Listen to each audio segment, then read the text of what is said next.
जहाँ जिक्र हो रहा हो उनको जन्नत का बाग कहा गया। हदीस पाक में आता है, नबी पाक अलैहिस्सलाम ने फरमाया कि जन्नत एक चटियल मैदान है और सुबहान अल्लाह, अल्हम्दुलिल्लाह, अल्लाहु अकबर ये उसके पौधे हैं। एक रवायत में आता है जो बंदा एक दफ़ा सुबहान अल्लाह कहता है तो सारे भाई कह दें सुबहान अल्लाह। अब कितनी देर लगी है? एक दफ़ा सुबहान अल्लाह कहने पे हदीस पाक में आता है इतना बड़ा दरख्त जन्नत में लग जाता है कि अरबी नस्ल का घोड़ा 1 माह तक मुसलसल दौड़े तो उसका साया ख़त्म नहीं होगा। एक रवायत में आता है कि कौवा 1 महीना मुसलसल उड़ता रहे तो उसका साया ख़त्म नहीं होगा। इतना बड़ा दरख्त लगता है एक दफ़ा सुबहान अल्लाह कहने की देर में। अब सुबहान अल्लाह कहने में कितना वक्त लगा है तो बंदा चलते फिरते उठते बैठते कितने दफ़ा सुबहान अल्लाह कह सकता है। बुखारी शरीफ में रवायत आती है तमलउल मीज़ान, मीज़ान को सुबहान अल्लाह पढ़ना भर देता है। दूसरी रवायत में आता है तमलउ बैन समावात वल अर्ज़, आसमान और ज़मीन का सारा खिला सवाब से भर जाता है। कितनी देर लगी जी? सुबहान अल्लाह, सुबहान अल्लाह, अल्लाहु अकबर, ला इलाहा इल्लल्लाह।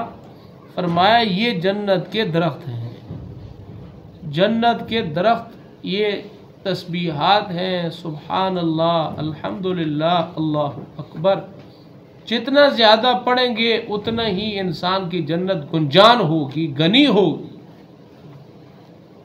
तो जितना इंसान जिक्र करेगा तो उसका फ़ायदा सबसे ज़्यादा ये है कि इसका दिल गाफिल नहीं हो।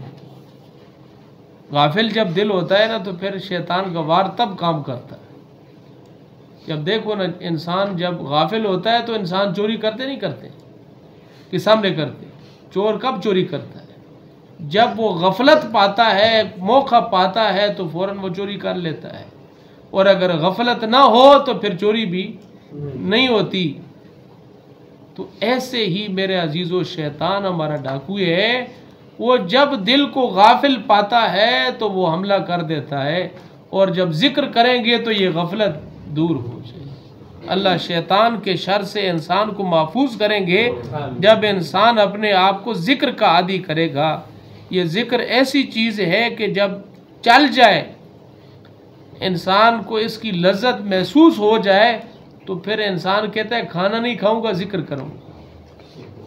फिर इसको खाना अच्छा नहीं लगता है, इसको जिक्र अच्छा लगता है। कितने बुजुर्गों के वाक़यात लिखे, पता नहीं कई साल तक उन्होंने खाना नहीं खाया, सत्तू खाते ऊपर से पानी पी लेते। कहा एक लुकमे में बंदा 40 दफ़ा सुबहान अल्लाह कह सकता है। जितनी देर एक दफ़ा एक लुकमा खाने में लगती है उतनी देर में बंदा 40 दफ़ा सुबहान अल्लाह कह सकता है। टाइम ज़ाया होता है, छोड़ो इतनी देर भी कि हम लुकमा खाएं, हम उसकी जगह सत्तू फांक लेंगे और लुकमा नहीं चुबाएंगे और उतनी देर में सुबहान अल्लाह पढ़ेंगे। ये वो लोग थे कि जिनका दिल गाफिल नहीं था, जिनको जिक्र की लज्जत महसूस हो गई थी। इसीलिए मेरे अजीज़ों, जब भी तन्हाई में बैठे हम अल्लाह को याद करें।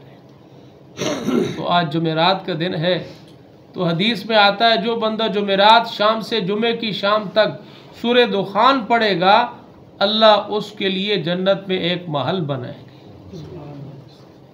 और जो बंदा जुमे की नमाज से लेकर जुमे के दिन असर की नमाज से पहले पहले सूरे फातिहा और आखिरी 3 कुल को 3 दफ़ा पढ़ेगा, अल्लाह उसको पूरे हफ्ते चोर, डाकू, राहजन से, हर मूजी मर्द से अल्लाह बचाएंगे। तो ये छोटा सा अमल है, वो भी कर ले। जुमे की नमाज से लेकर असर की नमाज तक, ये दरमियान में जितना वक्त है, एक दफ़ा सूरह फातिहा, कुल हुवल्लाहु अहद, कुल अऊज़ु बिरब्बिल फलक, कुल अऊज़ु बिरब्बिन नास, आखिरी 3 सूरतें 3 दफ़ा। और सूरह फातिहा एक दफ़ा जो पढ़ेगा, अल्लाह पूरे हफ्ते के गुनाह माफ़ करेंगे और हर किस्म के आने वाले हफ्ते में जितने शुरुआत हैं अल्लाह उससे उसको महफूज रखेंगे। अल्लाह हम सब को अमल करने की तौफीक दे।